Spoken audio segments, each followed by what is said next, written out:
এই যে সকালে উঠে আগে সব জলখাবারের ব্যবস্থা করলাম। এটা কালকের দুধ ডাক্তার সাহেব খায়নি, ওকে এই যে কফি করে দেবো। আর এই যে কালকে ছোলা সেদ্ধ করেছিলাম সেটাও খায়নি, রেখে দিয়েছে। এখন এই যে একটুখানি গরম করে দিলাম, মুড়ি দিয়ে খেয়ে নেবে। আর আমাদের জন্য এই যে পোহা বানিয়েছি।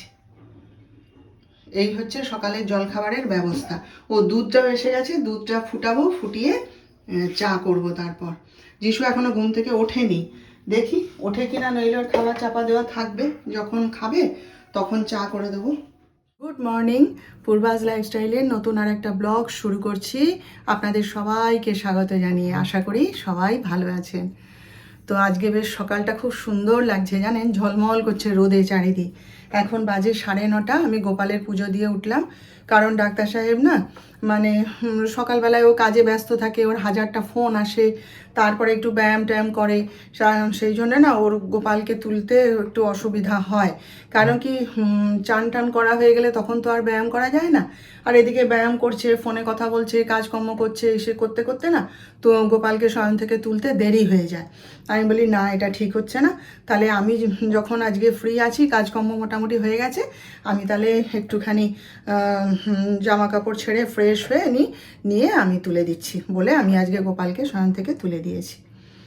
তো যাই হোক, সবাই তো জলখাবার টাবার খেয়ে ঠেয়ে বেরোলো কাজে। তো আমিও এবার একটুখানি খেয়ে নেব, নিয়ে তারপরে ওই দুধ টুধ ফুটাবো, কাজকর্ম শুরু করব, এই আর কি। আজকে ঠান্ডাটা কিন্তু আবার বেশ ভালোই পড়েছে, জানেন। কালকে রাতে যখন আমি ওয়াশিং মেশিন চালাতে যাচ্ছি, বাইরে বেরিয়ে বারান্দাটায় বেরিয়ে দেখি বাবা কি ঠান্ডা গো, কাঁপুনি দিয়ে দিচ্ছে। কীরকম গরম পড়লো কদিন। আমি তো বলি লেপ টেপ সব গুটিয়ে তুলে দাও, আর লাগবে না। দিয়ে ওই একটা হালকা কাঁথা মতন আছে আমার, সেইটাকে বের করে দুজনে গায়ে দিচ্ছিলাম। তারপরে কালকে ওয়াশিং মেশিন চালাতে গিয়ে দেখি বাবা গায়ে একটা চাদর টাদর না দিলে তো হবে না, কি ঠান্ডা বাইরে, কনকন করছে। ডাক্তার সাহেব এসেছে তখন 11:30, এসে বলছে ঠান্ডা লাগছে না। আমি বলি তুমি এই ঠান্ডার মধ্যে না মাথায় মাফলার জড়িয়েছো, না গলায় মুখে মাস্ক লাগিয়েছো, তুমি এইভাবে এলে, আবার বিছানায় পড়বে তুমি। বলে কি করব, এত গরম লাগছিল, আমি ভাবলাম ওসব আর লাগবে না, সেই জন্য আমি নিয়ে যাইনি।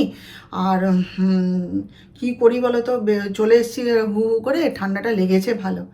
আমি বলি কী আর করবে, আবার লাগলে লাগবে, আর কি করা যাবে। তো সকালবেলা উঠেও না বেশ ভালোই ঠান্ডা লাগছিল, বেশ ভালো। আমি এখন এই জানলাটা খুলিনি, কারণ আমার কাজের লোক এখনও আসেনি, সেই জন্য এদিকের দরজা জানলা খোলার এখনও প্রয়োজন নেই। ঘরের ভেতরটা বেশ গরম আছে, জানেন। আমি তো গোপালের লেপ টেপ সব তুলে দিয়েছিলাম কেচে টেচে, যে আর লাগবে না। তারপরে এখন সকালবেলায় উঠে ডাক্তার সাহেব বলছে ওর গায়ে চাপা দাওনি। আমি বলি দেখো নিজে গায়ে চাপা দিইনি, ওই জন্য আমি ভাবছি ওরও আর লাগবে না বলে আমি গায়ে চাপা দিইনি। দেখি আজকে আবার চাপা দিয়ে দেবো। ঠান্ডাটা ঘুরে পড়েছে আবার, আমি জানতাম এটা হবে, যে এত সহজে কি যায়, ঠান্ডা ঘুরে আবার আসবে। যাই হোক, চলুন আজকের ব্লগটা শুরু করলাম এখান থেকে, আপনারা সঙ্গে থাকুন আমার, দেখতে থাকুন। রোদটা দেখুন আজকে কি সুন্দর ঝলমল করছে চারিদিক। এখন কটা বাজে, 10টা 10:30 হবে। কি সুন্দর ঝলমল করছে দেখুন রোদে। ঠান্ডা আছে, ভালোই ঠান্ডা, তবু রোদটা উঠেছে তো দেখতে ভালো লাগছে। যা হোক ঠিক করে দিয়ে গেছে, জানেন। কালকেও তো বেলা 1টার সময় রান্না বসিয়েছি, জানেন তো। কি করব, জলখাবার টাবার করলাম, করে কাল আবার শুক্রবার ছিল, সন্তোষী মা, তার পুজো টুজো করে নিয়ে উঠেছি, তাও নিজের জলখাবারটা খেতে পারিনি। আমার তো ঠাকুরের জিনিসপত্র খাবার দাবার সব আলাদা করে ঠাকুরের কাছে আলমারিতে তোলা থাকে, সেই জন্যই একটা সুবিধা। যা হোক একটু চিড়ে ভাজা টাজা করে খেয়ে নিয়েছি, দিয়ে বেলা 1টার সময় রান্না বসিয়েছি, জানেন। দিয়ে 3টের সময় রান্না শেষ হয়েছে কালকে। যাই হোক করে দিয়ে গেছে। কদিন ধরে যা গেল কষ্ট। তাও নতুন মোটর লাগাতে পারেনি, কেন কি সে নতুন মোটর নাকি এখনও আসেনি। বলে এটা আমাদের কাছে নতুনই স্যার, নতুন সিল করা নতুন। তো যাই হোক আমি বলি লাগিয়ে নাও, এখন আর ঝামেলা করে লাভ নেই, কদিন অপেক্ষা করবো বলুন, ঘর দুয়ার সব শেষ হয়ে গেল। আর সে রান্না করা যে কি কষ্ট না, যেই ধোঁয়া হয় গিয়ে আমি জানলা খুলে দিই, দরজা খুলে দিয়ে পাখা চালিয়ে দিয়ে দাঁড়িয়ে থাকি। এবার দিনের বেলা হয়ে যায়, কিন্তু রাতের বেলাটা কষ্ট। রাতের বেলায় সন্ধ্যা দিচ্ছি, এসে দেখি কণা নিজের দরজা জানলা সব খুলে পাখা চাকা চালিয়ে দিচ্ছে, এমন ধোঁয়া হয়ে যায়। আমি বলি তুমি লাগিয়ে নাও তো, যে কদিন চলে, সিল করা বলছে যখন, আর ঝামেলা করে লাভ নেই। বলে আমাকে তো মুম্বাই যেতে হবে, তখন আমি গিয়ে একদম ওদের দোকান থেকে আমি নতুন 2টো মোটর কিনে এনে রেখে দেবো। আমি তাই করো। ও আমাদের যে জলের যে ওয়াটেক যে এটা, সেটা ওইরকম গুজরাট থেকে আনিয়েছিল তার মোটর, জানেন খারাপ হয়ে গেছিলো। সে সেই জলের ড্রাম কিনে কিনে আমরা জল খাচ্ছি। সে কি অবস্থা জানেন, কিছুতে ছাড়বে না। হ্যাঁ, সবাই বলছে ও মেশিন বাদ দিয়ে দাও, দিয়ে একটা নতুন আরেকটা মেশিন লাগিয়ে নাও, কিছুতেই ছাড়লো না। এই মেশিনটা তার খুব পছন্দের, আর সত্যি এর জলটাও খুব ভালো, কোনো পেট খারাপ হয় না, কোনো কিচ্ছু হয় না। তা সেই গুজরাটে সে তাদের অফিস, সেইখানে অর্ডার দিয়ে তার মোটর আনিয়ে, এখানে ছেলেটা আছে কিন্তু সে মানে সে 1000 টাকা বেশি চাইছিল।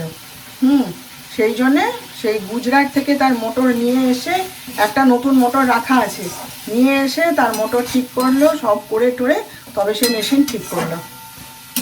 তাই বলছে আমি তো মুম্বাই যাব, তখন আমি ভাবছি মোটর নিয়ে আসবো নতুন।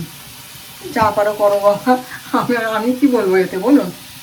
যাই হোক, চিমনিটা লাগিয়ে দিয়ে গেছে, এই একটা শান্তি আর কি।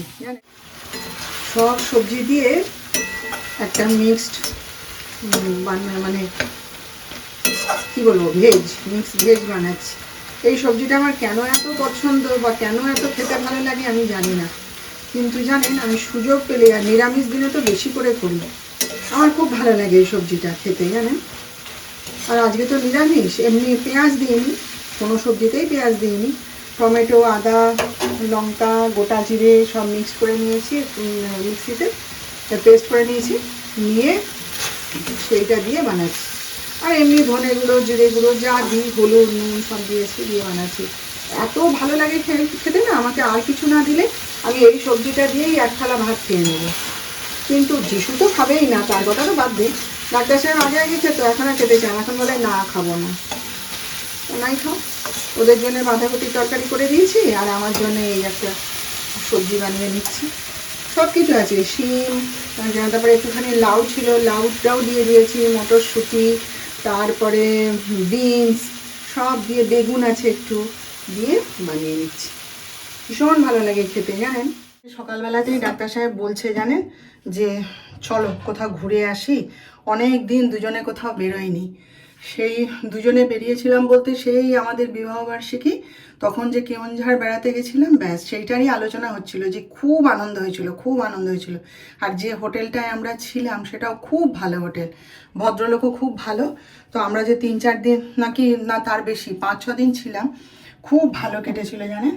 তাই বলছে, বলে চলো আমরা আবার ওরকম 5-6 দিনের জন্য বেরিয়ে যাই। বিবাহবার্ষিকীতে কোথাও বেরোতেও পারলাম না, প্ল্যান করেছিলাম, বেরোনো হয়নি, তারপরে কিছু করাও হলো না, চলো যাই দুজনে বেরিয়ে আসি, একদম মোবাইলে সুইচ অফ করে রেখে দেবো, দিয়ে 6-7 দিনের ট্যুরে বেরিয়ে যাবো চলো। আমি বলি তাই যাই, চলো ঘুরে আসি, একটু ভালো লাগছে না, বেরোতে পারছি না, অসুবিধা রয়েছে, সেই জন্যেই, না হলে দুজনে বেরিয়েই যেতাম। ইচ্ছা আছে একটু মায়াপুর, তারপরে নবদ্বীপ, এগুলোতে যাওয়ার, জানেন অনেক দিনের ইচ্ছা। তা মায়াপুরে ওই যে নতুন মন্দিরটা হয়েছে না, সেইটা একটু দেখার ইচ্ছা আছে। মায়াপুরে গেছি 2বার না 3বার গেছি, তো ডাক্তার সাহেবও খুব ভালোবাসে যেতে, আর আমারও ভালো লাগে। তো ওই নতুন মন্দিরটা একটু দেখার ইচ্ছা আছে, তাই বলছে, বলে চলো মায়াপুর, নবদ্বীপ ঘুরে তারাপীঠ যাব। তোমার তারাপীঠ যাওয়ার ইচ্ছা ছিল, সেটা তো যাওয়া হয়নি, তো তারাপীঠ যাই চলো, হয়ে একবারে শান্তিনিকেতন ঘুরে, সব জায়গায় একদিন করে থাকবো, থেকে ঘুরে একদম বোলপুর, শান্তিনিকেতন হয়ে বাড়ি আসবো। আমি বলি ঠিক আছে যাবো, চলো দুজনেই যাবো, সমস্যাটা মিটে যাক, হ্যাঁ, তারপর ধীরে সুস্থে সব কিছু পরিষ্কার পরিচ্ছন্ন হোক, তারপর চলে যাই, দুজনে যাব বেড়াতে। বলে গাড়ি নিয়েই যাবো চলো, বলি তাই হবে। বাঁধাকপিটা করছি বটে, কিন্তু কি জানেন, ফোনে কথা বলতে বলতে ভুল করে কাশ্মীরি লঙ্কার গুঁড়ো দিয়ে দিই। ডাক্তার সাহেব পছন্দ করে না ওরকম বাঁধাকপিতে, সেই সাদা সাদা হলুদ হলুদ সুন্দর থাকবে, সেটাই ভালোবাসে। কী করবো, খেয়াল নেই, কথা বলতে বলতে হট করে দিয়ে দিয়েছি। আজ আমার বকানা খাই জানেন, আর সবসময় অত মন থাকে না, ওই জন্য না, যে কাজটা আমি যখন করি ব্যাস তার বাইরে আমি আর একদম কথা বলি না, ওই জন্যে। এখন কিছু করার নেই, ফোন এলে কথা তো বলতেই হবে, তাই না। ফোন যদি না ধরি তাহলে আবার বলবে ফোন ধরে না, সমস্যা আছে অনেক রকম, বুঝলেন। যাবো বলে দেবো আজকে দিনটা খেয়ে নিতে, তাই না। খারাপ তো লাগবে না, একটুখানি লালচে লালচে হবে, তাই না বলুন। চলুন, রান্না শেষ করে ফেলেছি। এই যে উচ্ছে সেদ্ধ করেছি, ফ্রিজ খুলে দেখি না জানেন এক ঝুড়ি উচ্ছে পড়ে আছে এখনও। হ্যাঁ, ডাক্তার সাহেব তো একদম বোঝা ধরে নিয়ে আসে। তা ভাবলাম যে দেখলে পরে তো বকবে, বলবে আনাজ শেষ হয়ে গেছে এখনো উচ্ছে শেষ হয়নি। সেই জন্যে ভাবলাম আজকে তো শনিবার, তাহলে আজকে একটুখানি উচ্ছে সেদ্ধই খাই। বেগুন পোড়া খাওয়ার ইচ্ছে ছিল একটু, কিন্তু করিনি। আর এই যে পাঁপড় ভেজে নিয়েছি, ডিম টিমের হ্যাপা আজকে রাখিনি, কাল রাতে সব ডিম খেয়েছে। হ্যাঁ, ওই জন্য বলি যে বাবু আজকে পাঁপড় ভাজা করে দিচ্ছি, আর ডিম না খেলে নয়। বলে আচ্ছা ঠিক আছে। তো এই যে পাঁপড় ভাজা করলাম, তিনজনের জন্যই করেছি। আর মানে ডিমটা এবেলায় না করলে না, এই নিরামিষের দিন সুবিধা হয়, নইলে আবার এখন সে গ্যাস মুছো ধো পরিষ্কার করো। ওই জন্য আমি এবেলাটায় রাখতে চাই না জানেন। রাতের বেলায় সব খেলো তখন তো আর অসুবিধা নেই। সেই জন্যে এই যে এবেলায় পাঁপড় ভাজা করেছি, আর এই যে উচ্ছে সেদ্ধ আমার। চলো এগুলো টেবিলে রেখে দিই, যিশু আবার চান করতে গেছে, ওর চান করে বেরোলে খেতে দিয়ে দেবো। এখন বাজে হচ্ছে 1:40, একটুখানি কফি খাবো। প্রচুর খিদে পেয়ে গেছে জানেন, কিন্তু যে ভাত খাবো সে এখন মানে উপায় নেই, এখনও অনেক কাজ বাকি আছে, টুকিটাকি অনেক কাজ বাকি। তারপরে যিশু এখনও বেরোয়নি চান করে, ওকে খেতে দেবো। তারপরে আরও নানা কাজ আছে, পাম্প চালাতে হবে, সেসব সেরে টেরে তারপর খাবো। সেই জন্য একটুখানি কফি করে নিলাম। আর এই যে দইয়ের প্যাকেটটা বের করে রেখেছি, এটা টক দই। আমি তো খাই, আমার ছেলেও খেতে খুব ভালোবাসে। এটা আমরা দুজনে খাবো, আর ডাক্তার সাহেব তো মিষ্টি দই নিয়েই আসে নিজের জন্যে। তো চলুন একটুখানি কফিটা খেয়ে নিই, হ্যাঁ, নিয়ে বাকি কাজগুলো সেরে নিই। তো গুড ইভিনিং, এখন বাজে হচ্ছে 7:30। এই মাত্রই ফিরলাম, একটুখানি বেরোতে হয়েছিল, যিশুর সাথেই গেছিলাম, সে তো ছাড়বেই না, মা চলো মা চলো। হ্যাঁ, তারপরে কণা এসে গেছে উপরে, কণাকে বললাম, কণা বলে আমার 10 মিনিটের মধ্যে এখানের কাজ হয়ে যাবে। আমি বলি 10 মিনিট, আমি 5 মিনিটে আসছি বলে দৌড়েছি মা বেটায় দুজনে। আমার ছেলে তো আমায় ছাড়া যাবে না, মা একটু চলো মা একটু চলো। তাই গেছিলাম, বাইরে প্রচুর ঠান্ডা জানেন তো, এই জন্য সোয়েটার চাদর সব গায়ে দিয়ে গেছিলাম। আর আমার ছেলেটা তো তার এত গরম, সে কিচ্ছু গায়ে দেয়নি, শুধু একটি গেঞ্জি পরে বেরিয়ে গেল। বাইরে বেরিয়ে বলছে হ্যাঁ মা ঠান্ডা আছে। তা আমার এখনও বুকের মধ্যে না কফ মানে হয়নি, শুকায়নি, কি বলুন তো, মানে শুকনো কাশি হয়ে যাচ্ছে। আর মানে বুকের মধ্যে কোনো একটা জায়গায় না মানে হালকা এখনও কফ আছে, খুসখুস খুসখুস খুসখুস করে অনেকক্ষণ ধরে কাশি হয়, তারপরে কফটা উঠে আসে। তো ডাক্তার সাহেব বললেন অ্যালোপ্যাথি ওষুধ আর খেও না, ওতে হবে না, বলে হোমিওপ্যাথি ওষুধই খাচ্ছি। তো একটু কাশিটা কমেছে, কিন্তু খুসখুসানিটা এখনও রয়েছে, কাশিটা হচ্ছে। সেই জন্য আমি একদম এই যে সোয়েটার গায়ে দিয়ে মাথা টাথা মুড়ে গেছিলাম, আর বাইকে যাচ্ছি তো হাওয়াটা লাগবে, সেই গেছিলাম। আর ডাক্তার সাহেব তো খেতেই এলেন, তখন 5টা বেজে গেছে। খেয়ে দিয়ে বকবক বকবক বকবক করে তারপরে বাগানে জল টল দিয়ে টিয়ে তারপরে গেল। হ্যাঁ, তার ল্যাবে কাজ আছে, আজকে রাত হবে আসতে। ঠাকুরের জন্যে জিলেপি অমৃতি নিয়ে এসছে, ও দোকানে গেছিলো, গিয়ে দেখছে গরম গরম ভাজা হচ্ছে, তাই গোবিন্দের জন্য নিয়ে এসছে। আর এই দেখুন কত ফুল এনে দিয়েছে আজকে। এই যে ও যার কাছ থেকে ফুল নেয় আর কি, সে তার কাছে 2 দিন যায়নি, সে ওর জন্য ভর্তি করে ভরে একদম ফুল দিয়ে দিয়েছে। তো যাই হোক, এসে দেখি কণা বসে আছে উপরে, তো আমাকে দেখে দৌড়ে নেমে এলো। ভাগ্যিস ডাল ডাল সব ভেজানো ছিল, সেই সব বের করে দিলাম, দিয়ে আটা বের করে দিলাম, দিয়ে সব। আজকে তো নিরামিষ, তারপরে আজকে আবার এখানে জানেন তো ভীম একাদশী, ভীম ঠাকুরের মেলা হয় না, সে একবার গেছিলাম, তখন আমি নতুন এই ফোনটা কিনেছি, আইফোনটা, তখন করে এনেছিলাম, ভিডিও করে এনেছিলাম।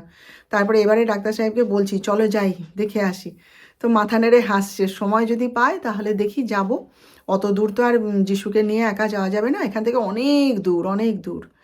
বিরাট ভীম ঠাকুরের মেলা হয় জানেন, আপনারা তো পেপারে দেখেছেন ভীম ঠাকুর হয় কত বড়। দেখি যদি সম্ভব হয় তো যাব। যাই হোক, আজকে ভীম একাদশী, তো ভালোই হলো, আমার খেয়াল ছিল না, তো শনিবার পড়েছে, ভালোই হলো, নিরামিষ তো খেয়েই আছি, পালনও হয়ে গেল। যাই হোক, চলুন একটুখানি মুখ হাত ধুয়ে সন্ধ্যা প্রদীপটা জ্বেলে দিই। দেরি হয়ে গেছে আজকে, কিন্তু কিছু করার নেই, সন্ধ্যা প্রদীপ জ্বালবো, হনুমান চালিসা পড়বো, অনেক কাজ। চলো না, পরে কথা হবে। পথে একটুখানি ধোসা কিনে নিয়ে এসেছিলাম, ওই আমার জন্যে, মানে প্লেন ধোসা আর কি। আর যিশু তো কি প্যাটিস কিনেছিল, তো সে এতক্ষণ তো খাওয়ার সময় পায়নি। আসবো, তারপরে এই সমস্ত জোগাড় যন্ত্র করে দিলাম, তারপরে ঘর ঠর ঝাঁট দিয়ে পরিষ্কার করলাম, সন্ধ্যা প্রদীপ দিলাম, আবার জামা কাপড় কাচা ছিল সেগুলো সব কাচলাম, তারপরেই খেলাম। তো সেই জন্য না মানে মশলা ধোসা হলে তবু নরম থাকে, আর প্লেন ধোসা তো কুড়মুড়ে হয়ে গেছিলো। তাই যিশুকে বলেছি, তাই বলছে তো হবে তো, এনে পরে অতক্ষণ ফেলে রাখলে তাহলে তো ওরম পাঁপড় হয়ে যাবেই। যাই হোক, সেটাই একটুখানি খেলাম বসে বসে। আমি তো এই তেঁতুল জলটা দিয়েই খাই, কিন্তু এত টক না, খেতে তো পারি না, একটুখানি ভিজিয়ে ভিজিয়ে খেয়ে নিই। আর এইটা আজকে একটু খেলাম, বেশ মুখে লাগছিল জানেন, এটা চিনি দেওয়া নেই, বেশ টক টক ভালোই লাগলো। এটা একটু খেলাম, আর এইটা দিয়ে একটু ভিজিয়ে নিয়ে খেলাম। খেয়ে আমি এখন একটুখানি চা খাবো, চাটি না খেলে তো হবে না, একটু দুধ চাই খাবো। আর যিশুকে দেবো না, যিশু ওই যে ঠাকুরকে জিলেপি অমৃতি সব দিলাম, সেইগুলো এক্ষুনি খেলো, তাহলে অ্যাসিড হয়ে যাবে না বলুন। যাই হোক, এটা এখানে থাক, আমি একটু চা করে নিয়ে একটু সিরিয়ালটা দিই। তো আজকে রাতে আমাদের হয়েছে এই যে তড়কা, নিরামিষ তো, ওই জন্য একটু পেঁয়াজ রসুন দিয়ে করলে তড়কা ভালো লাগে, তাই না? আর কি করব, নিরামিষ, ওই জন্য এইভাবে বানানো হয়েছে। যাই হোক, তড়কার রুটি আমাদের সবারই খাওয়া হয়ে গেছে, যিশু এখনও খায়নি। যিশু ওই যে খেলো সব প্যাটিস অমুক তমুক, ওই জন্য পেট ভার বোধহয় আর খাবেও না। যাই হোক, চলুন তাহলে আজকের মতো রাখি, আবার দেখা হবে। আপনারা ভালো থাকবেন, আর আজকের ভিডিওটা ভালো লাগলে একটা লাইক শেয়ার ও সাবস্ক্রাইব প্লিজ করে দেবেন।